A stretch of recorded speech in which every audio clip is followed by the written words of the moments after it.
Here's answers to the free response from the Chapter 3 Summative. There were two versions of the free response, so you'll have one or the other. One version looked at element 116, livermorium. In part A, we want the protons and neutrons in the most abundant isotope. So the most abundant isotope here is mass 293. Now they also tell me that the atomic number is 116. So the atomic number is the number of protons. And if I subtract the mass minus the protons, the difference is the neutrons. So that mass number is a combination of the protons and the neutrons in the nucleus. The electrons are so tiny that we don't even count them. So I should have 177 neutrons and 116 protons. Then in part B, we wanted to calculate the average atomic mass of livermorium to 4 significant figures. And so when I look at the graph, it's for 10 atoms. And I think it's pretty obvious, like about 5 of the 10 atoms are mass 293, which is 50%. And then about 3 of the 10, or 30%, are mass 292. And then 2 of the 10, or 20% of the sample, would be mass 291. So we're going to multiply that percentage times each mass, and then we'll add them all together. So we call this a weighted average. So not just to add them up and divide by 3, we're going to also take into consideration the abundance of each isotope in nature. If they were all equally abundant, then the mass would be right in the middle, 292. But that heavier isotope is more abundant, so my weighted average is a little bit higher than 292. To 4 sig figs, 292.3. Now the other option was polonium, element 84. So there's 84 protons. The most abundant isotope is mass 209. So if I take 209 and I subtract the 84 protons, I should be left with 125 neutrons. And then same to calculate the weighted average, we would multiply the percent of each isotope in the mixture by the mass of that isotope and add them all together. So I've got about 1 out of 10, or 10% of the atoms with a mass of 208. About 70% are mass 209, and then 20%, or 0.2, times mass 210. Again, not an add them up and divide by 3. It shows me here that, yeah, that 209 is definitely the most stable, the most abundant. But between the mass 208 and mass 210, the mass 210 is just a little more abundant in nature. So my weighted average with 4 sig figs is just a little bit higher, 209.1. Moving on, we were doing some empirical formulas. Now here we had a 10-gram sample of tellurium oxide heated in the lab, and 7.99 grams of tellurium were collected. Calculate the empirical formula of the tellurium oxide. There's a lot of different methods that were used to try and solve this, but I think most of them made it more complicated than what it needed to be. We're just looking for a mole ratio between tellurium and oxygen. We can't really write a balanced equation because we don't know the formula, so we can't balance it. And same thing like that 10-gram sample, I can't change that into moles because I don't really know the formula of the tellurium oxide. I do know the amount of tellurium that was collected, so I can take that 7.99 grams and I can turn that into moles. And then if I take that 10 grams of tellurium oxide and subtract the tellurium, I'll get the mass of oxygen that must have been released. So about 2.01 grams of oxygen. Then I can turn that into moles of oxygen, and now we're just looking for a ratio between moles of tellurium atoms and moles of oxygen atoms. Which again, we're looking for a ratio of tellurium atoms to oxygen atoms. So not diatomic. I use oxygen as diatomic when I'm doing stoichiometry. If there's a balanced equation and the oxygen is O2. But here I don't necessarily know that it's O2. I'm looking for a ratio of atoms of tellurium to individual atoms of oxygen. Now it does end up being TeO2, but that's kind of just by chance. The other version also had a 10-gram sample of tellurium oxide, but this time it was 7.27 grams of tellurium collected. I can turn that into moles for sure. And then again, if I subtract, take that 10-gram sample, subtract off the mass of tellurium, then the remaining mass must have been the oxygen. I'll turn that into moles of oxygen atoms and divide by the smallest to get a whole number ratio. Now, sometimes people got kind of wacky ratios, and like if you do like that moles of tellurium, some people were just leaving it as 0.05. And then they were trying to divide by the smallest, and they were getting weird numbers that didn't come out to be close to whole numbers.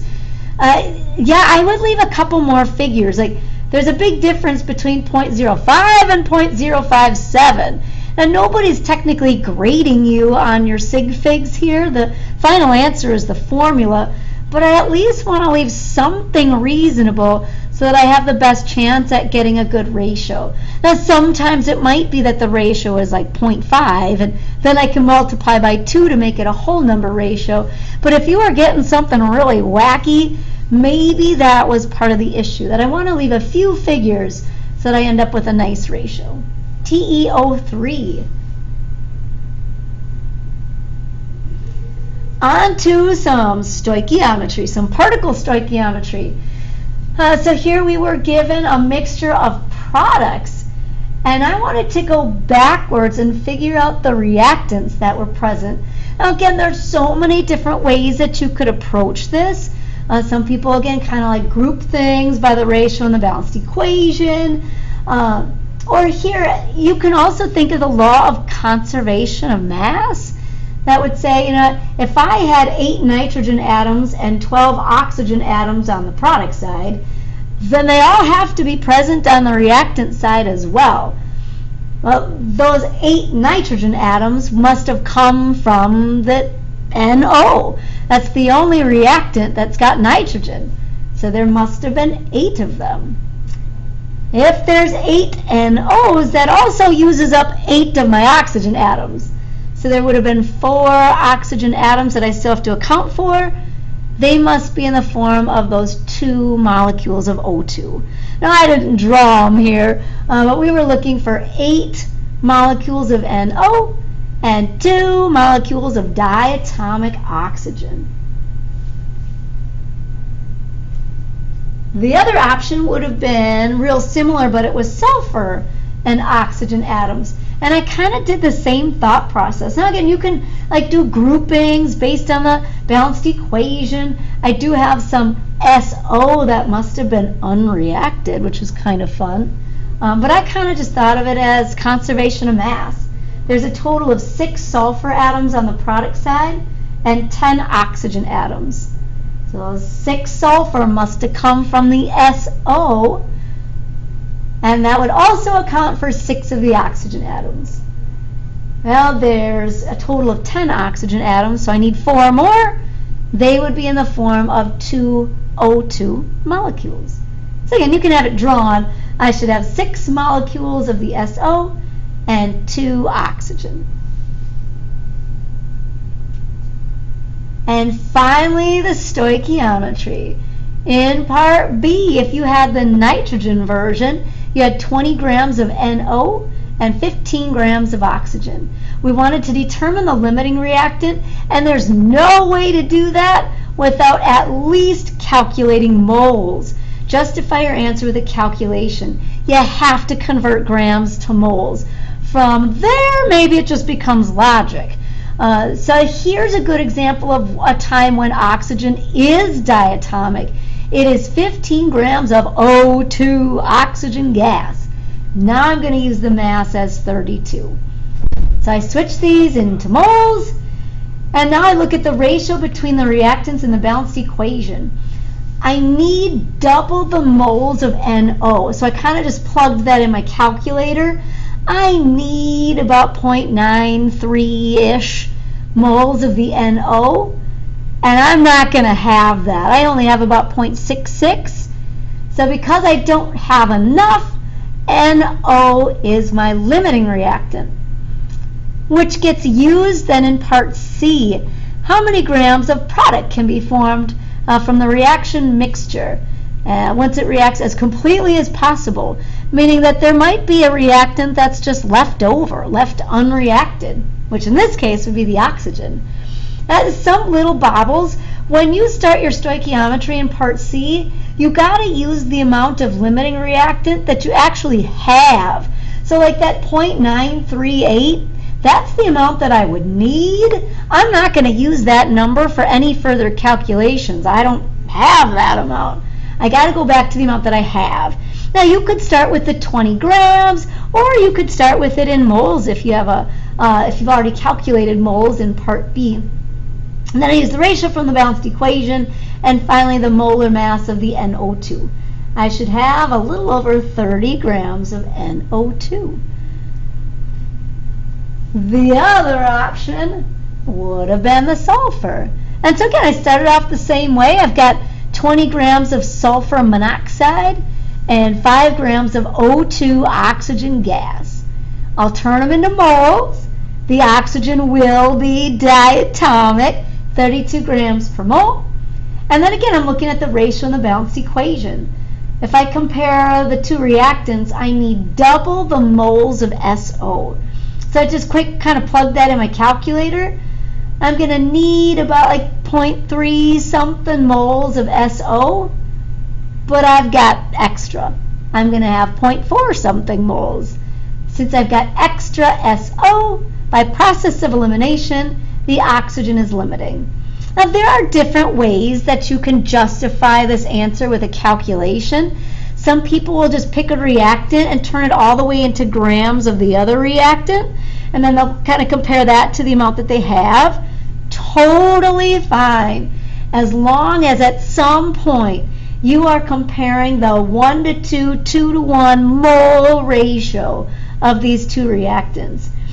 Now also, you got to keep your work organized, keep it neat, and put units in there. Sometimes there's like chicken scratches and numbers like puked on the page, and if the reader can't quickly follow your logic, you just get nothing. They have to grade these things pretty quickly, so you want to give yourself the best chance at either full credit or partial credit if you're on the right track. Yeah, a partial credit example might have been like if somebody found the wrong molar mass, but they did everything right. They had everything set up correctly. They just had a brain fart and calculated molar mass wrong.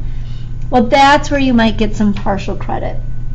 Along those same lines, if you made a boo-boo in part B and you chose the wrong limiting reactant, but then you used it correctly in part C, you would lose credit for B, getting the correct limiting reactant, but you would not lose anything for part C, as long as you used it correctly and showed all your steps. Because your final answer in part C is not going to be 20 grams if you chose the wrong limiting reactant, or if you had like the wrong moles of oxygen or something like that. But if you can clearly show that you had the correct chemistry in part C, you wouldn't lose for the stoichiometry.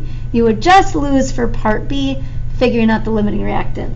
So moral of the story, show your work, put units within your work, and keep it organized so that it's easy for a grader to follow.